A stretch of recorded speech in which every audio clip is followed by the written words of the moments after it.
ओम अखंडमंडलाकारं व्याप्तं येन चराचरं तत्पदं दर्शितं येन तस्मै श्री गुरवे नमः। कृष्णत्वदीय पदपङ्कज पञ्जरान्ते अद्यैव मे विशतमानसराजहंस प्राणप्रयाण समये क्लिपवातवित्ते कंठावरोदन विदो स्मरणं कुतस्ते।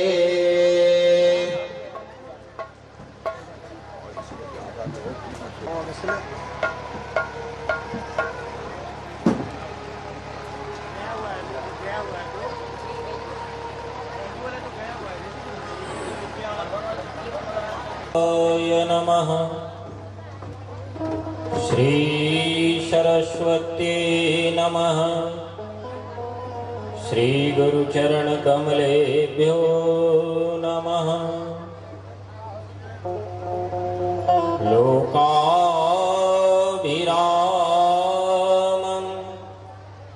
रणरङ्गधीरं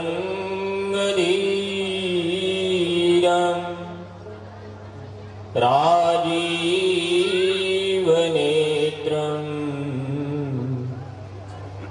रघुवंशनाथं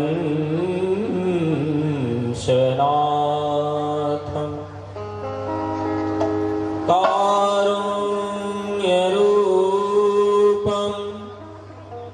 करुणाकरन्तं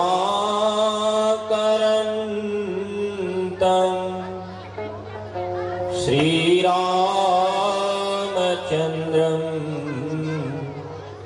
शरणं प्रपद्ये। मनोजवं मारुततुल्यवेगं जितेन्द्रियं बुद्धिमतां वरिष्ठं वातात्मजं वानरयूथमुख्यं श्रीरामदूतं शरणं प्रपद्ये। श्री गुरुचरण सरोज रज निज मन मुकुर सुधार बरनौ रघुवर विमल जस जोदायक फल चार। बंदो तुलसी के चरण जिनके न्यो जग काज कल समुद्र बूढ़त लख्यो प्रगट्यो सत जहान। प्रेम से बोलिए श्री सीतारामचंद्र भगवान की जय। श्री हनुमान जी महाराज की जय। श्री सद्गुरुदेव भगवान की जय। श्री लक्ष्मी नारायण यज्ञ महायज्ञ की जय। ग्राम बस्ती की जय। क्षेत्र बस्ती की जय। ओम नमः पार्वती पतये हर हर महादेव।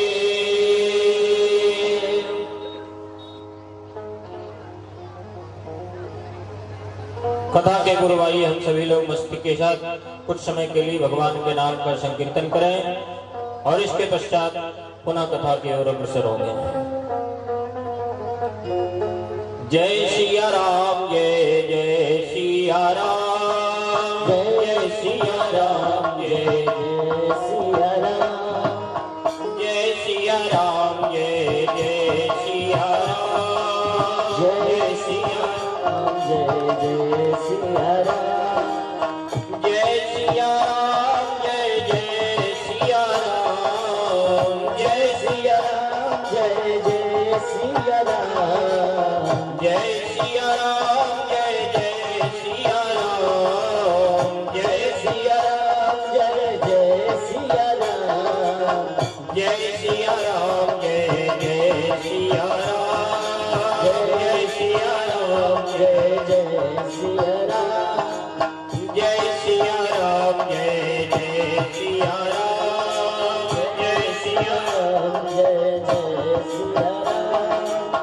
जय सिया राम जय जय हनुमान जय सिया राम जय जय हनुमान जय सिया राम जय जय हनुमान जय सिया राम जय जय हनुमान जय सिया राम जय जय हनुमान जय सिया राम जय जय हनुमान जय सिया राम जय जय हनुमान जय सिया राम जय जय हनुमान जय सिया राम जय जय सिया राम जय सिया राम जय जय सिया राम जय सिया राम जय जय सिया राम जय सिया राम जय जय सिया राम संकट मोचन कृपा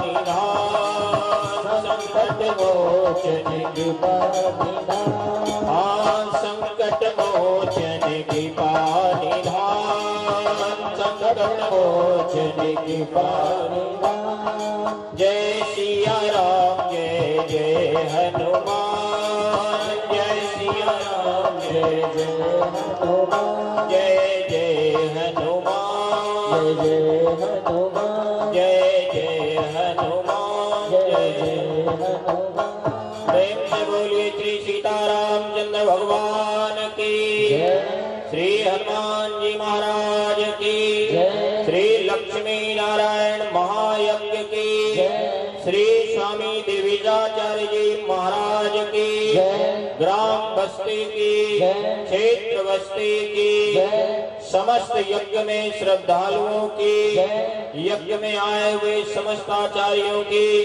सब संत भगवान की भक्त भगवान की जय जय सीता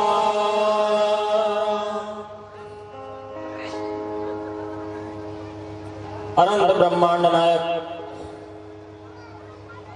भगवान श्री सीताराम जी देवादिदेव महादेव भूत भावन भगवान शंकर जगत जननी जगदम्बे पराम्बा भगवती पार्वती श्री राम कथा रस रसिक अनंत बलवंत श्री हनुमत लाल जी महाराज परम वंदनीय प्रातः स्मरणीय पूज्य श्री सदगुरुदेव भगवान श्री लक्ष्मी नारायण महायज्ञ को संपन्न कराने वाले परम पूज्य अनंत श्री विभूषित जगत गुरु रामानुजाचार्य प्रतिष्ठित श्री स्वामी देवेशाचार्य जी महाराज एवं विभिन्न तीर्थ क्षेत्रों से पधारे हुए समस्त यज्ञ में आए हुए समस्त आचार्यगण उपस्थित सभी श्रद्धालु भक्तगण भक्ति शक्ति स्वरूपा माताएं बहनें श्री लक्ष्मी नारायण महायज्ञ सोलहंडा के इस पवित्र धरा पर आयोजन हो रहा है और हम सभी लोग बड़े भाग्यशाली हैं। लेकिन भाग्यशाली तब कहे जाएंगे जब हम इसका पूर्ण लाभ उठाने का प्रयास करें। हाँ, जब इस यज्ञ में हम सभी लोग अपना पूर्ण आहुति डालें। यज्ञ मंडप के भीतर तो हम और केवल 2 4 5 जजमान बैठ करके आहुति डाल सकते हैं, लेकिन हम आप तभी जीवन सफल कर पाएंगे, हम आपका जीवन तभी पुण्यदायक होगा, हम आपका जीवन तभी लाभदायक होगा जब तन मन धन से हम सभी लोग लक्ष्मी नारायण महायज्ञ के अन्य कार्यों में सहयोग करें। हाँ, तीर्थ गए एक फल, संत मिले फल 4, सदगुरु मिले अनेक फल, कहे कबीर विचार। तीर्थ में जाओगे तो केवल एक फल मिलेगा, 4 फल होते हैं, अर्थ धर्म काम और मोक्ष। ध्यान से सुनना। तो तीर्थ में जाने पर कोई एक फल मिल पाएगा, लेकिन तीर्थ के साथ साथ यदि किसी संत का दर्शन हो जाए तो समझो कि केवल 4 फल ही मिलेगा। लेकिन यदि जीवन में सदगुरु की प्राप्ति हो गई तो जीवन में जितने फल हैं वो सब के सब एक साथ में मिल जाएंगे। इसमें किसी प्रकार का कोई संशय नहीं करना चाहिए। और ये हम लोगों का सौभाग्य है कि इतना विशाल यज्ञ हमारे इस पवित्र धरा पर आयोजित हो रही है और अयोध्या से इतने बड़े दिव्य महापुरुष हम लोगों के बीच में बैठे हुए हैं, फिर भी हम लोग लाभ ना ले पाए तो ये हमारे जीवन की सबसे बड़ी हानि है। हाँ, गोस्वामी तुलसीदास जी ने रामायण चित्रकूट में बैठ करके लिखना प्रारंभ किया। पूरे चित्रकूट में रामायण के कई कांडों को लिख डाला, बचे खुचे कांडों को अयोध्या में लिखा और कुछ एक बच गए तो उसको जाकर के काशी की धरा पर बाबा विश्वनाथ की नगरी में पूर्ण कर दिया। ध्यान से सुनना, जब ये तीनों जगह पे रामायण की रचना कर डाली तो रामायण की रचना करने के बाद लोगों ने रामायण देखा, पढ़ना शुरू किया, एक एक पेज को उलट उलट करके बालकांड पढ़ा, अयोध्या कांड पढ़ डाला। अयोध्या कांड के बाद में फिर अरण्य कांड को भी पढ़ा, किष्किंधा, सुंदर, लंका और उत्तर सातों कांडों को पढ़ डाला। लोगों ने कहा महाराज रामायण आपकी बहुत अच्छी है लेकिन कुछ एक चीजें अच्छी नहीं है। कहे अच्छा भाई तुमको अच्छा क्या लगा? अच्छा क्या नहीं लगा? अच्छा नहीं लगा तो क्यों नहीं लगा, जरा ये भी बताओ। तुलसीदास जी महाराज के सामने एक आदमी बैठ गया, बोले बाबा जी आपने रामायण में लिख दिया श्रवणवंत यश को जग माही, जाहि न रघुपति चरित सुहाई। श्रवणवंत यश को जग माही, जाहि न रघुपति चरित सुहाई। महाराज आपकी ये चौपाई बिल्कुल भी रामायण में अच्छी नहीं है। किसी ने कहा क्यों अच्छी नहीं है, इसमें क्या बुराई है? बोले महाराज आप कह रहे हो श्रवणवंत यश को जग माही, संसार में ऐसा कौन कान वाला है श्रवणवंत? संसार में ऐसा कौन कान वाला है जिसको कि भगवान की कथा अच्छी नहीं लगती है? तुलसी बाबा से वहां के लोगों ने कहा कि महाराज आपका कहना यह है कि संसार में कान वाले जितने हैं सबको भगवान की कथा अच्छी लगती है, आपका तात्पर्य यही है कहने का? तुलसी बाबा ने कहा बिल्कुल मेरा यही कहने का तात्पर्य है। श्रवणवंत यश को जग माही, जाहि न रघुपति चरित सुहाई। भगवान की कथा संसार में ऐसा कौन है जिसको अच्छा नहीं लगता? लेकिन महाराज मुझे तो आपकी इस चौपाई में संशय लगता है। क्या संशय लगता है? अरे बोले महाराज इतना बड़ा सुलहंदा गांव है, इतना आसपास के क्षेत्र है, केवल गांव गांव की जनसंख्या देखी जाए तो यहाँ कम से कम 2000 से ऊपर होंगे। कथा में आए कितने लोग? ठीक है 500 भी नहीं दिखाई पड़ रहे हैं।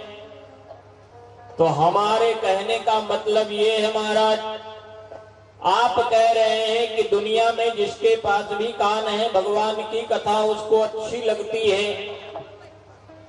यहां तो 2000 के आधे भी नहीं आ पाए, इसका मतलब आधे लोगों के पास में कान नहीं है क्या?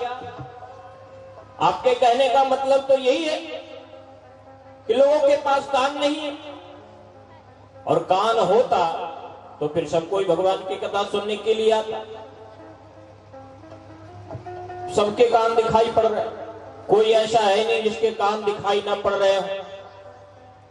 भगवान ने कान इसीलिए दिया कि हम भगवान की कथा अच्छी तरह से सुन सकें। लेकिन कान होने के बाद में भी यदि कथा हमें अच्छी नहीं लग रही है तो इसका मतलब तो यही हुआ कि आपकी जो है कथा है वो बिल्कुल अच्छी नहीं है। इसका मतलब यही है। तो रामायण से पहले तो आप इस चौपाई को निकाल करके अलग रख दीजिए। श्रवण बंत यशको जगमाही जाय न रघुपच्चरित चौहान, निकाल करके अलग रख दीजिए। तुलसीदास जी महाराज ने कहा, बेटा एक बात बताओ हमें। क्या? बोले घर में 56 प्रकार का भोजन बना हुआ हो, पूरी हो, सब्जी हो, मिठाई हो, रसगुल्ले हो, छेना हो, पेड़ा हो, फल हो, फ्रूट हो, जितने हैं दुनिया के सारे भोजन एक साथ में बनाया गया हो। आप में से कौन ऐसा आदमी होगा जो कहेगा कि मैं नहीं खाऊंगा? कौन ऐसा होगा? कितने लोगों के तो नाम सुन करके मुंह में पानी आ जाएंगे। 56 प्रकार के व्यंजन बने हैं तो 2-4 तो कम से कम देखे ही ले, खा करके कैसा बना हुआ है। और इतने अच्छे भोजन के बाद में भी कोई ऐसा व्यक्ति है जिसको भोजन भगवान का जिसको भोजन अच्छा न लगे। बाई ने कहा मुझे तो नहीं पता। बाबा तुलसीदास जी ने कहा कि सुनो, भोजन बहुत अच्छा बना हुआ हो, मन में सबके खाने के लिए उत्सुकता भी जागृत होगी, लेकिन एक बात का ध्यान रखना, शरीर का तापमान 95 डिग्री से 97 डिग्री तक बना रहता है। थर्मामीटर को लगाया जाए और 97 से 98 पहुंच जाए, 99 पहुंच जाए, 100 डिग्री पहुंच जाए, 101, 102 और 103 डिग्री तक पहुंच जाए, तो भोजन कितना भी अच्छा बना हुआ हो, बुखार लगने के बाद में भगवान की कथा उसको भोजन अच्छा नहीं लगेगा, चाहे कितनी भी अच्छी भोजन बनी हुई हो। कहने का मतलब क्या है? कहने का मतलब यह है कि जैसे बुखार लगे हुए आदमी को भोजन बहुत अच्छा बना हुआ हो तो भी जो है भोजन अच्छा नहीं लगेगा, कड़वा लगेगा। ऐसे ही भगवान की कथा कितनी भी अच्छी हो, लेकिन जिसको ऊपर में पाप रूपी पहाड़ बैठा हुआ है, पाप का बुखार बैठा हुआ है, उसको भगवान की कथा कभी अच्छी नहीं लग सकती है, चाहे जितनी भी कथा अच्छी सुना जाए। अभी तक तो पूरा पांडाल भर जाना चाहिए और यहां से आगे तक जो है हो जाना चाहिए, लेकिन आधे भी पांडाल नहीं भरे पड़े।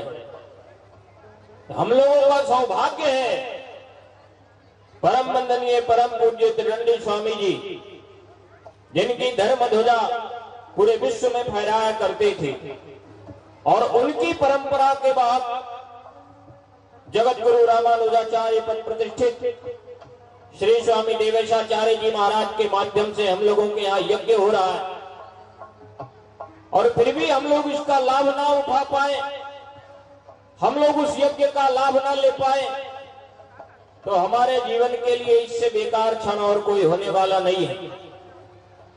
इसलिए मैं निवेदन करूंगा समस्त क्षेत्रवासियों से, ग्रामवासियों से, कि अधिक से अधिक संख्या में आकर के आप सभी लोग ये जो भगवान का यज्ञ हो रहा है, श्री लक्ष्मी नारायण महायज्ञ, और ये जो भगवान की कथा हो रही है, इसमें आप अधिक से अधिक लाभ लीजिए। मैं निवेदन करूं, श्री लक्ष्मी नारायण महायज्ञ जिसके माध्यम से हम अपने जीवन का, अपने क्षेत्र का, अपने परिवार का, अपने समाज का कल्याण करने के लिए आए हुए हैं, इन्हीं यज्ञों से संबंधित कथा को मैं सबसे पहले कहने जा रहा हूं।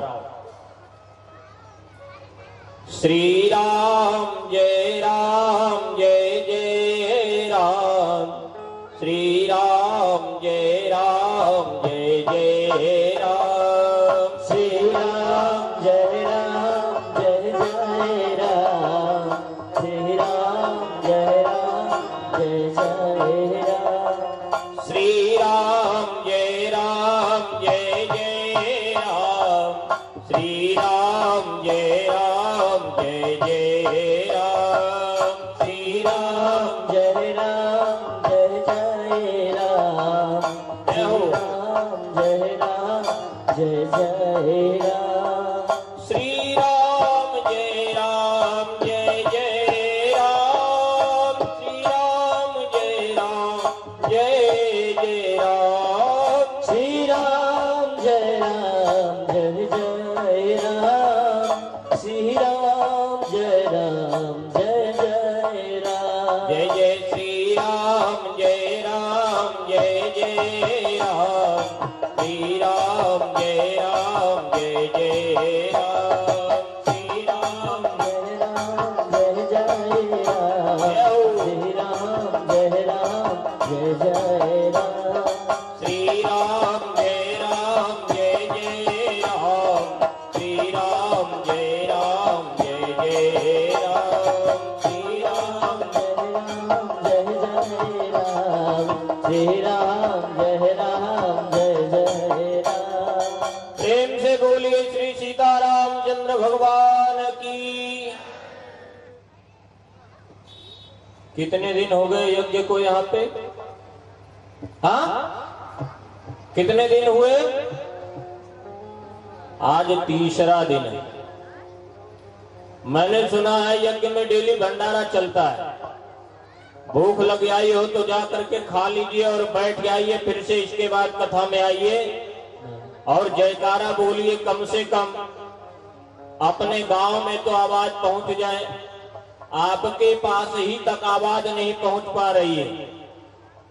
बोलिए प्रेम से श्री सीतारामचंद्र भगवान की जय।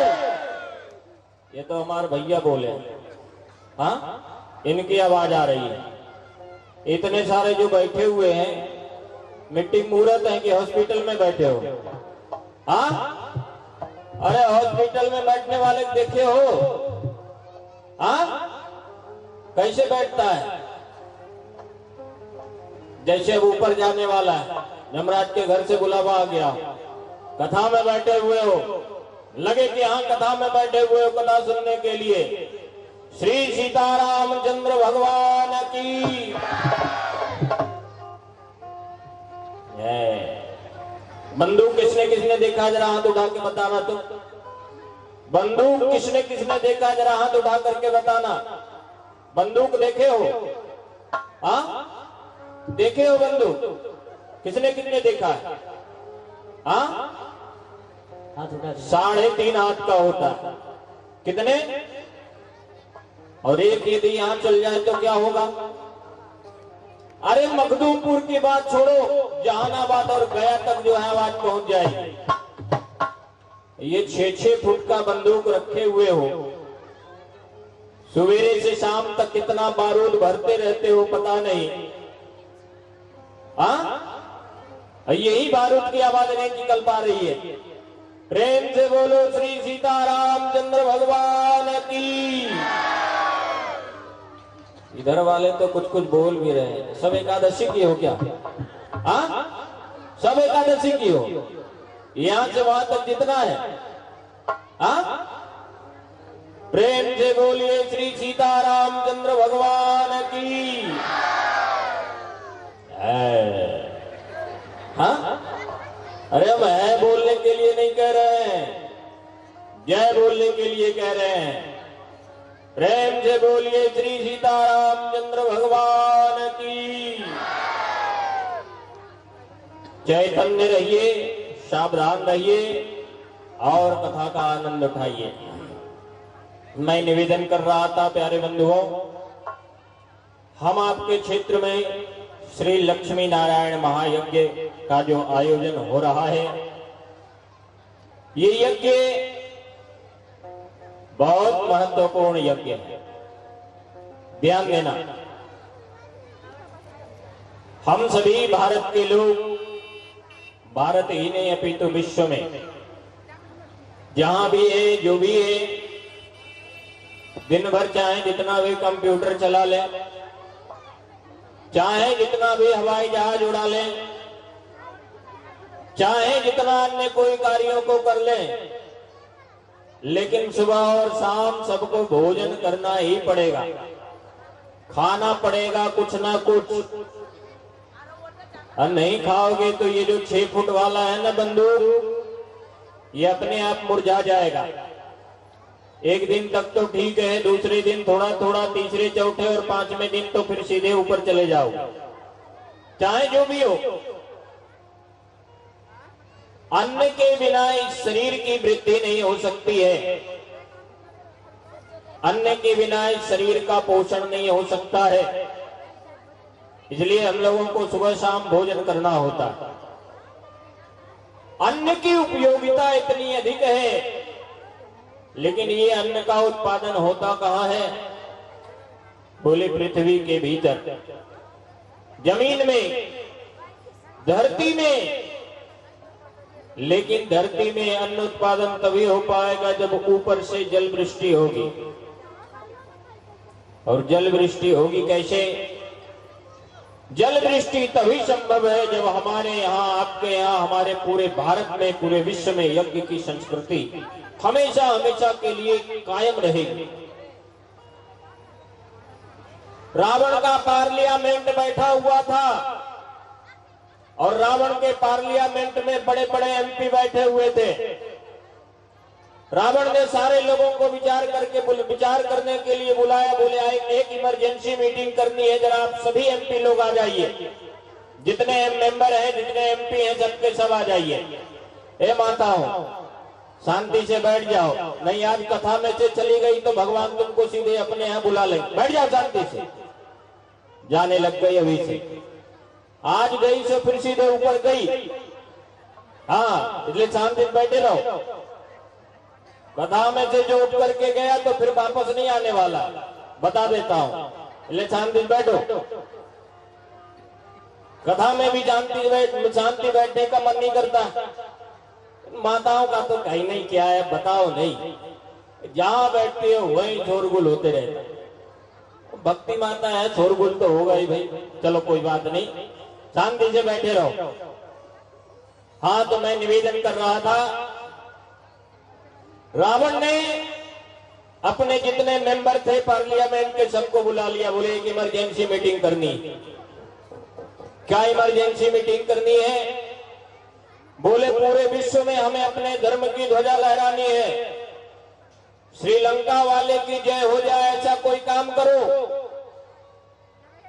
जितने वहां पर सदस्य बैठे हुए थे सब लोगों ने कहा महाराज रावण की जय हो, चिंता करने की बात नहीं है।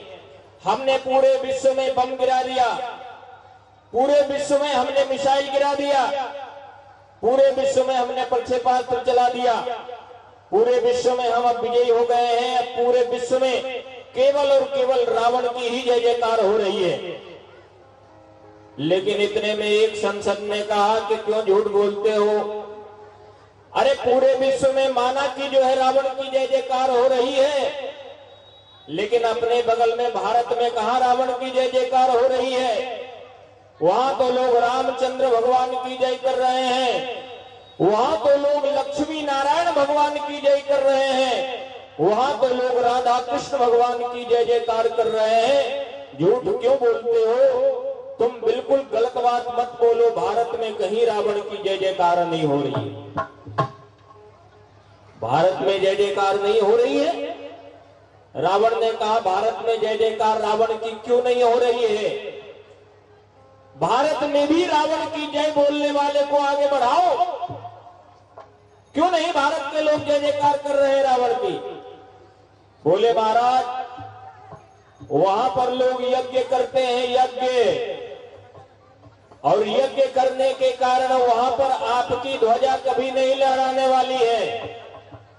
वहां के लोग भंडारा करते हैं, वहां के लोग दान करते हैं, भारत वाले गौ माता की पूजा करते हैं, और ये सब कार्य जब तक भारत में होता रहेगा तब तक वहां पर रावण की जय जयकार नहीं होने वाली है।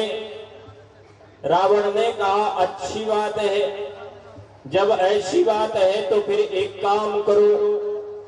जितने वहां पर बैठे हुए लोग थे सबके सामने रावण ने आदेश दिया कि दुज भोजन मख होम सराधा। तुझ भोजन मख होम सराधा, सबके जाई करहु तुम बाधा।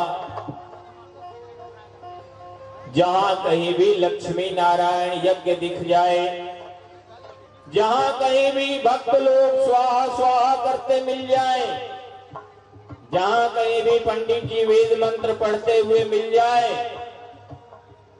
एक भी जगह को सुरक्षित नहीं रहने दो। लोग गाय की पूजा कर रहे हैं, जहां कहीं गाय दिखे उन सभी गायों को मार डालो, काट डालो, जला डालो। जहां कहीं पंडित जी दिख जाए वेद मंत्र पढ़ते हुए, उन सारे किसानों को मार डालो। महाराज, आपकी आज्ञा का अभी तुरंत पालन होगा। रावण के जितने अनुचर थे सबके सब उठ खड़े हुए, अपने अपने हाथों में अस्त्र शस्त्र लेकर के चल पड़े। एक गांव दिखा, सुलहंडा गांव में श्री लक्ष्मी नारायण महायज्ञ हो रहा था। जैसे ही रावण के अनुचर आए, यज्ञ मंडप को तोड़ दिया, यज्ञ में बैठे हुए ब्राह्मणों को मार डाला और यज्ञ में बैठे हुए जितने भक्त लोग थे उन सभी को भी उसी यज्ञ कुंड में स्वाहा कर दिया। ध्यान से सुनना। जे देश धेनु द्विज पावही, जहां कहीं भी ब्राह्मण दिख जाए, जहां कहीं भी गौ माता दिख जाए, जहां कहीं भी यज्ञ होता दिख जाए, क्षेत्र में जहां कहीं भी धर्म का कार्य होता दिख जाए, ऐसे सारे जगहों पे रावण के अनुचर ने जाकर के सबको विध्वंस करना शुरू कर दिया। दक्षिण भारत में 60,000 हाथियों का बल रखने वाली सूर्पणखा को नियुक्त कर दिया। उत्तर भारत में 60,000 हाथियों का बल रखने वाली ताड़िका नाम के राक्षसी को नियुक्त कर दिया। जहां कहीं साधु संत मिल जाए, जहां कहीं ब्राह्मण मिल जाए, जहां कहीं भी वेद मंत्र पाठी वेद पाठी ब्राह्मण मिल जाए, जहां कहीं गौ माता की सेवा करने वाले भक्त मिल जाए, पूजा आरती उतारने वाले भक्त मिल जाए, सबको उसने मारना शुरू कर दिया। पूरे भारत में जहां यज्ञ होता था, जहां यज्ञ की संस्कृति बची हुई थी, जहां कहीं भी ऐसा कोई शुभ कार्य दिख जाए, रावण ने धीरे धीरे कर करके सबको विनष्ट करना शुरू कर दिया। आज हमारे भारत में वही समय कई एक बार दिख जाता है। कई एक बार हम आप लोग देखते हैं, हम लोगों के यहाँ यज्ञ बड़ी मुश्किल से हो पाती। हाँ, ये तो हम लोगों के ऊपर में भगवान की बड़ी कृपा है। लक्ष्मी नारायण महायज्ञ आप सभी लोगों के माध्यम से, आप सभी लोगों के सहयोग से और आप सभी लोगों के परिश्रम से, और आप लोगों का परिश्रम तो है ही है, लेकिन श्री स्वामी देवेशाचार्य जी महाराज की कितनी बड़ी कृपा है जिसके माध्यम